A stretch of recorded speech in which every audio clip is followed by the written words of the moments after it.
वे बहुत छोटी है, अभी शादी के लिए तैयार नहीं है। मैंने उससे पूछा था, मगर वो विनोद के साथ शादी के लिए राजी नहीं हुई है।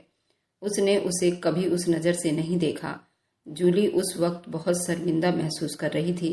विनोद को बता रही थी उसे अपने ससुराल में देवर के सामने मना करते हुए पहले ही डर महसूस हुआ था।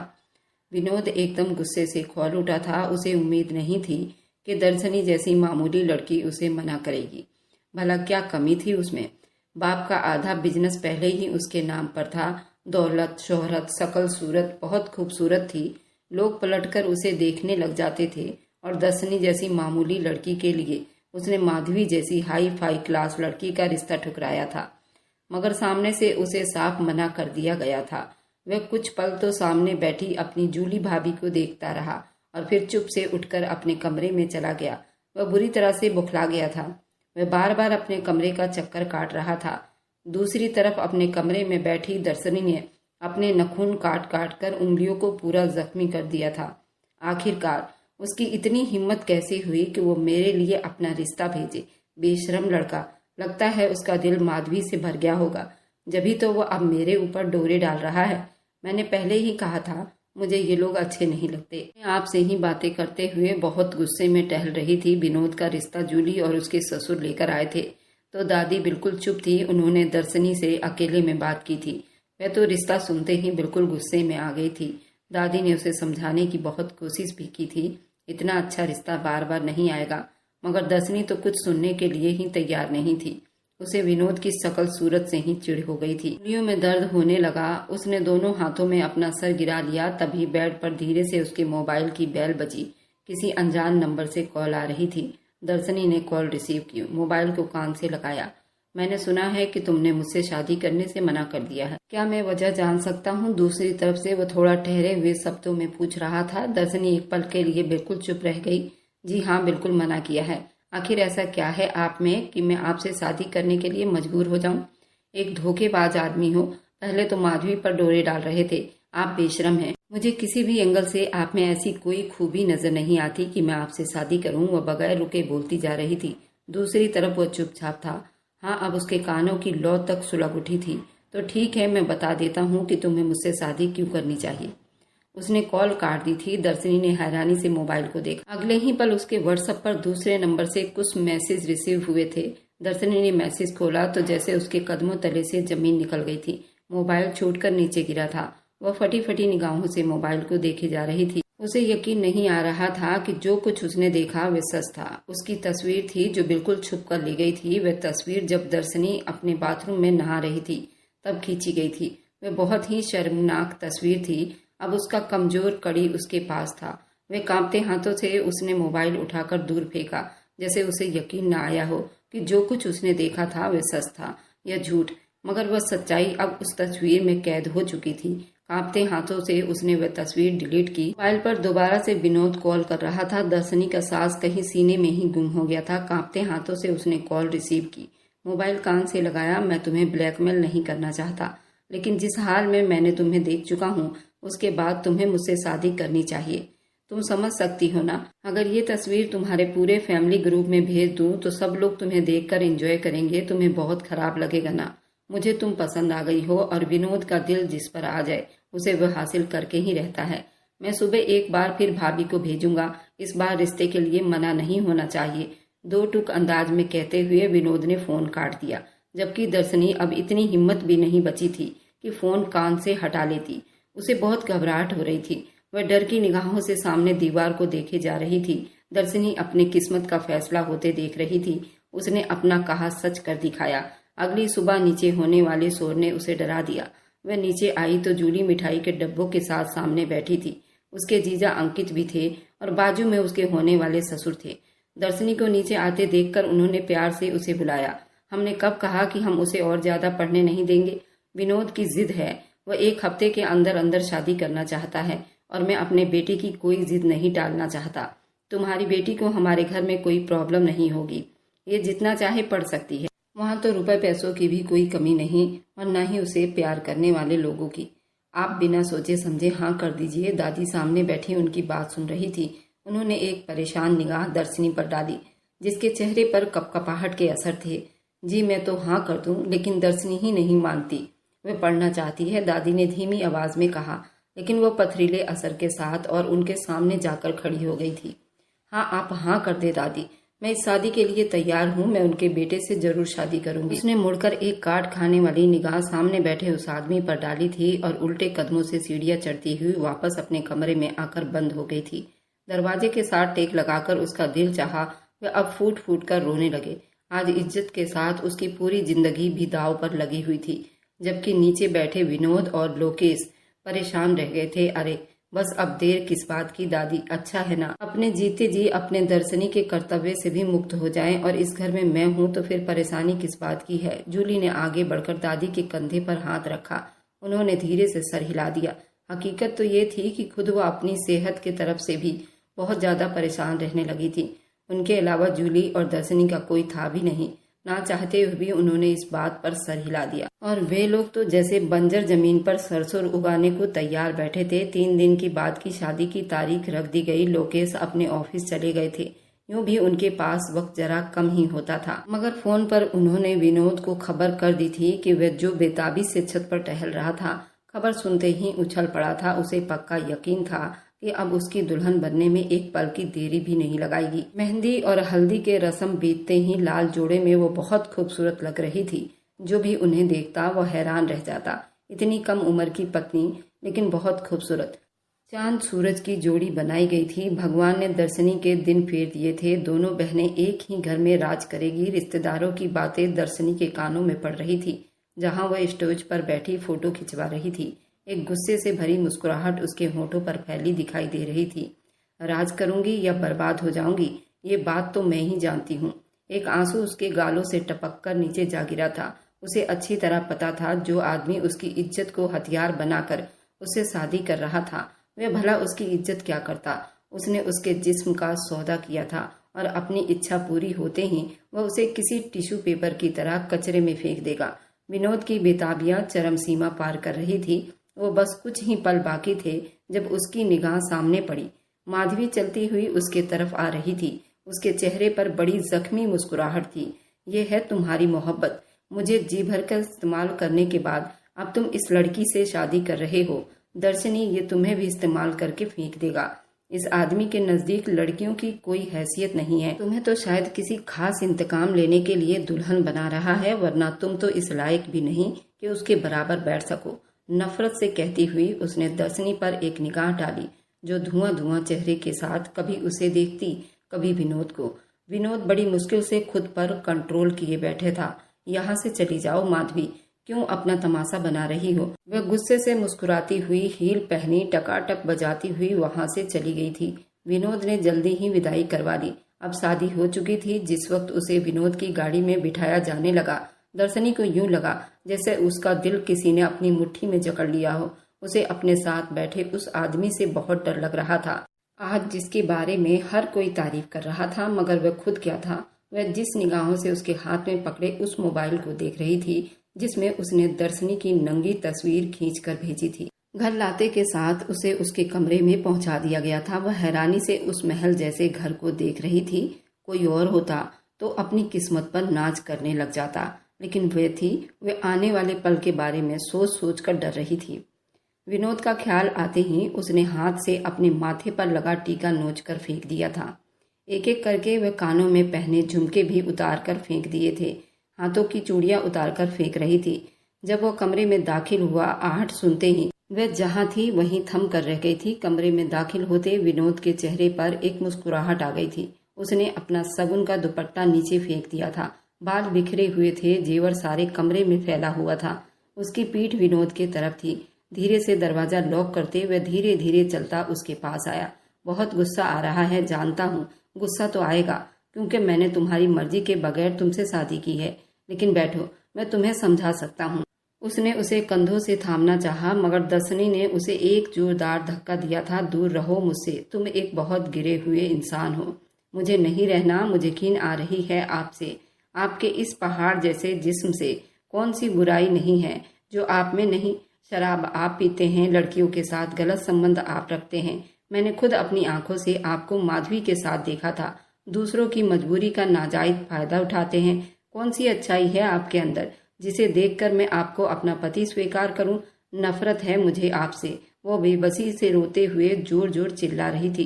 विनोद ने बड़ी मुश्किल से खुद पर कंट्रोल किया था। चुप हो जाओ दर्शनी, बाहर सब लोग सुनेंगे, उसने धीरे से कहा।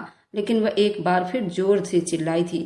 मुझे आपसे डिवोर्स चाहिए, अभी और इसी वक्त। मुझे यहाँ घुटन महसूस हो रही है, मैं यहाँ से जाना चाहती हूँ। और वह एकदम बाहर की तरफ लपकी थी।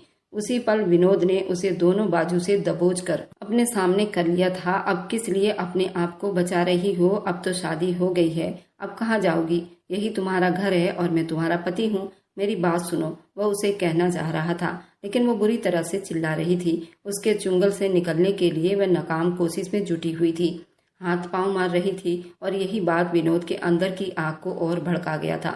वह तो उसे अपनी बीवी बनाकर बहुत खुश था। उसे बताना चाहता था कि उसने दर्शनी की तस्वीर हमेशा के लिए अपने फोन से डिलीट कर दी है और अब वो उसके साथ एक सच्चाई से भरी रिश्तों में रहना चाहता था।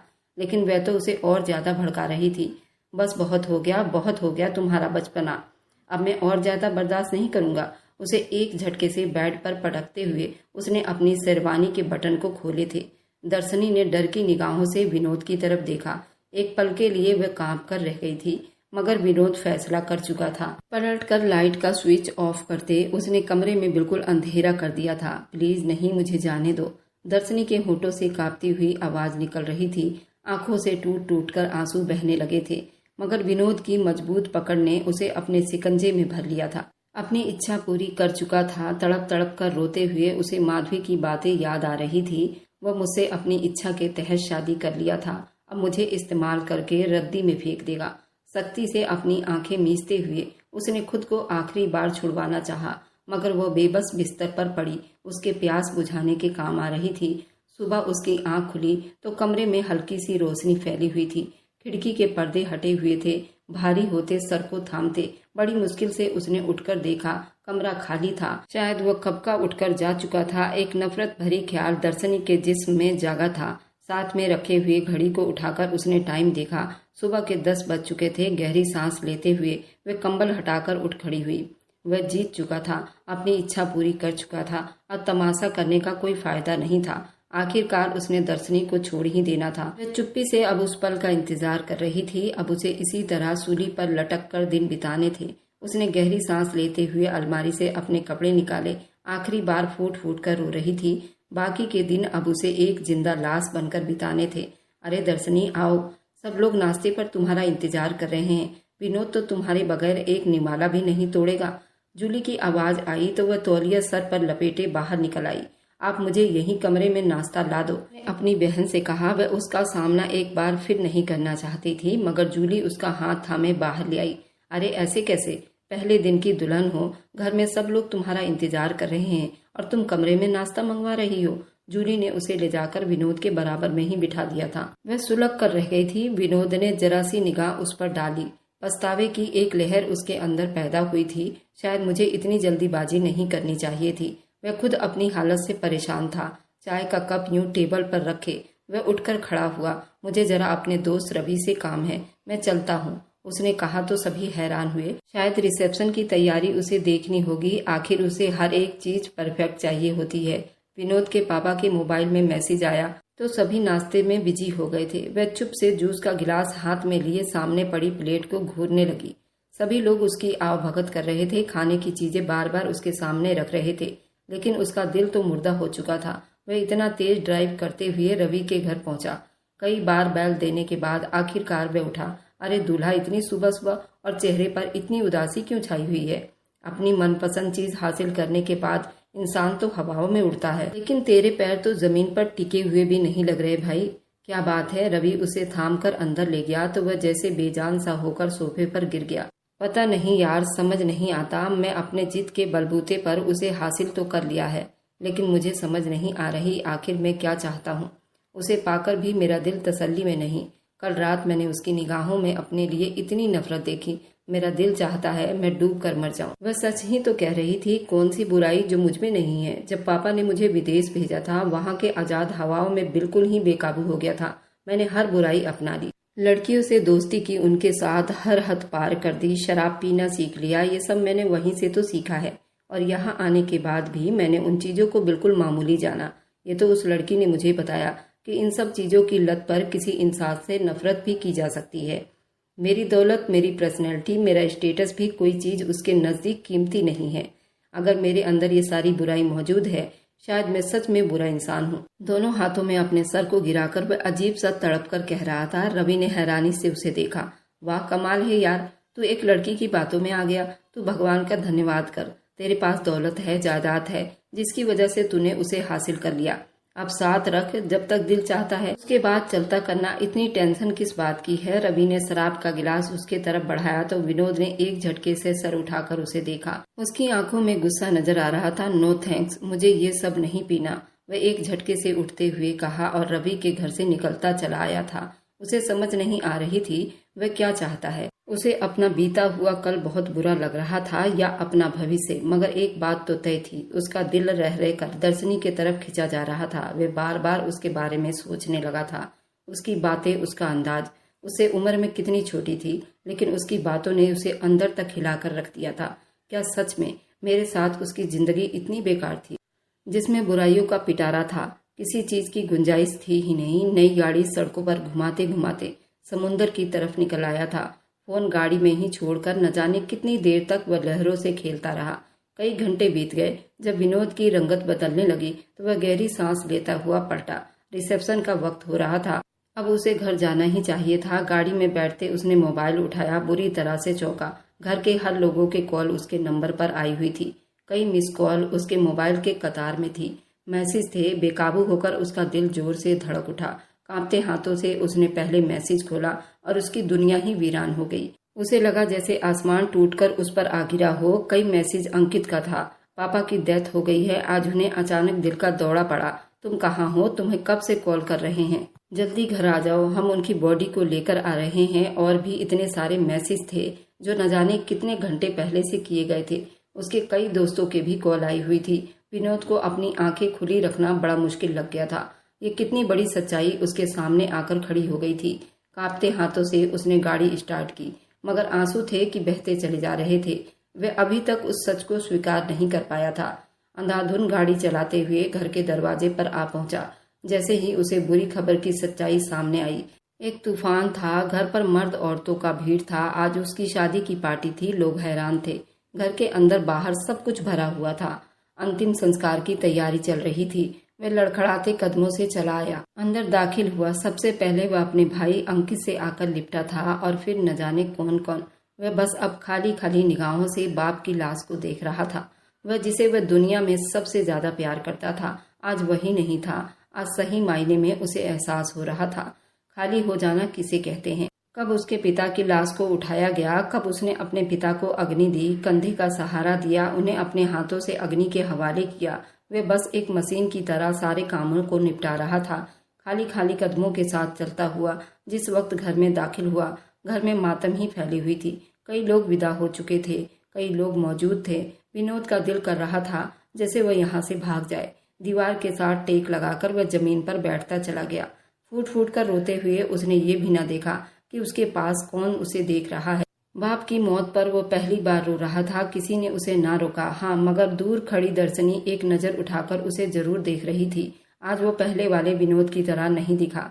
उससे बिल्कुल अलग दिख रहा था, मगर उसे जरा भी हमदर्दी विनोद के लिए अपने अंदर ना जागी थी। दिन बीतते गए। विनोद ने चुप से अपनी हर पुरानी आदत को अलग कर दिया था। कुछ बाप की मौत का असर था। खुद ब खुद विनोद के बुरे काम छूटते गए। शराब की तरफ तो उसने दोबारा निगाह उठाकर भी नहीं देखा था। पुरानी सारी दोस्तियां छोड़ चुका था। बिजनेस में पहले से भी ज्यादा वक्त देने लगा था। कुछ दिनों में ही उसने बाप के बिजनेस को कहां से कहां पहुंचा दिया था। रात ढले घर आता तो चुप से अपने कमरे में जाकर लेट जाता, जहां दर्शनी उसके कई घंटे पहले गहरी नींद में सो चुकी होती।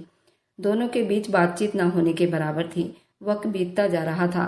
विनोद को देखकर कोई नहीं कह सकता था ये वही वाला विनोद है। उसके नजदीक जिंदगी बस एक मजाक थी, मगर वह अंदर से खाली हो चुका था। खुद को आईने में देखता तो उसे यूं लगता जैसे वह दुनिया का सबसे बुरा इंसान है, जिसे कोई भी पसंद नहीं करता। मुझे उसे आजाद कर देना चाहिए। अपने ऑफिस में बैठते हुए उसने सोचा। डिवोर्स के कागज तैयार करवा चुका था, बस साइन करने की देरी थी। उस दिन वह जरा जल्दी ही घर पर वापस आ गया। घर में नौकरानी से पूछा तो बोली सिर्फ दर्शनी है अपने कमरे में, बाकी सब लोग एक बर्थडे पार्टी में गए हैं। आपको भी फ़ोन किया गया था मगर आपने फ़ोन नहीं उठाया। नौकरानी के खबर देने पर वह कुछ पल तक सोचता रहा। आज इस किस्से को ख़त्म ही हो जाना चाहिए। उसे एक नापसंद आदमी के चुंगल से आज़ाद करा दूंगा। डिवोर्स के कागज हाथ में थामे वह कमरे तक चला आया। धीरे से दरवाजा खोलकर अंदर दाखिल हुआ। वह खिड़की के पास खड़ी थी। लंबे लंबे बाल पीठ पर बखेरे हुए थे और वह किसी गहरी सोच में गुम थी। मैं जानता हूँ मैं तुम्हें बहुत बुरा लगता हूँ। यह हकीकत है। जब तुमने मुझे आईना दिखाया उस वक्त मुझे एक जोरदार झटका लगा था। मुझे अपनी जिंदगी, अपने दोस्त और अपने दोस्तों में कई बुराई नजर आई थी, लेकिन पापा की मृत्यु के बाद मुझे वह सब कुछ बुरा लगने लगा। अपने पाप नजर आने लगे। तब मैंने फैसला किया कि मैं बदल जाऊंगा, लेकिन क्या फायदा, बदल कर भी मैं तुम्हारे पसंद तक नहीं आ सकता। इसलिए मैंने तुम्हें आजाद करने का फैसला किया है। ये डिवोर्स के कागज हैं, मैंने अभी तक साइन नहीं किए हैं। अगर तुम्हारी कोई शर्त है तो बता दो, फिर मैं साइन कर देता हूँ। उसने जैसे बगैर रुके अपनी बात पूरी कर दी थी। दर्शनी ने मुड़कर उसे देखा। सफेद चेहरा मुरझाया हुआ था। वह खुद उसकी कुछ निशानियां बदलती हुई देख रही थी। कितना आसान है आपके नजदीक किसी को भी अपनी जिंदगी में शामिल करना और फिर उसे निकाल कर बाहर करना। कभी मुझसे पूछा है कि मेरी इच्छा क्या है? पहले जबरदस्ती मुझसे शादी की और अब मुझे छोड़ देना चाहते हो, इसका क्या? उसने धीरे से अपने पेट पर हाथ रखा। विनोद बड़ी आश्चर्य से उसे देख रहा था। एकदम उसको एक जोरदार झटका लगा। उसकी आंखें हैरानी के मारे फैल गई। क्या मतलब? वह बड़ी बेकाबू होकर कदम कदम चलकर उसके पास आया था। वह हल्का सा मुस्कुरा दी। ये शायद एक मौका है मेरे लिए आपके इस रिश्ते को समझने का और उसे मजबूत बनाने का। मैं माँ बनने वाली हूँ, उसने धीरे से कहा था। हल्की सी मुस्कुराहट उसके होठों पर थी। शायद उसने उस रिश्ते को स्वीकार कर लिया था। विनोद का जी चाहा उसे जोर से अपनी बाहों में भींच ले। जिस दिन मैंने आपके पापा के मौत पर आपको फूट फूट कर रोते हुए देखा था, उस दिन मुझे अंदाजा हुआ था फिलहाल मजबूत और लापरवाह नजर आने वाले उस मर्द के अंदर एक एहसास भरा दिल भी है।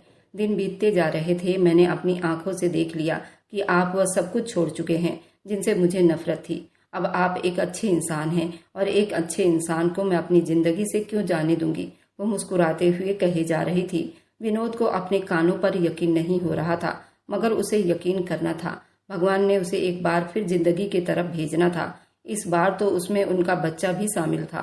वह मुस्कुराते हुए दर्शनी का हाथ थामे उसे बिस्तर पर ले गया। उसे बस एक फूल की तरह चूमता रहा। वह भी उसके इस तरह प्यार पर महक उठी थी। कब सुबह हुई उसे पता ही नहीं चला। आने वाली जिंदगी उन दोनों के लिए बहुत हसीन बन गई थी। उसने एक बेटी को जन्म दिया। जूली भी एक बेटी की माँ बन गई थी। उनका घर खुशियों से भर उठा था। और मेरी वीडियो आप लोग जहाँ कहीं से भी देखते हैं, कमेंट में अपने शहर और राज्य का नाम जरूर बताइए।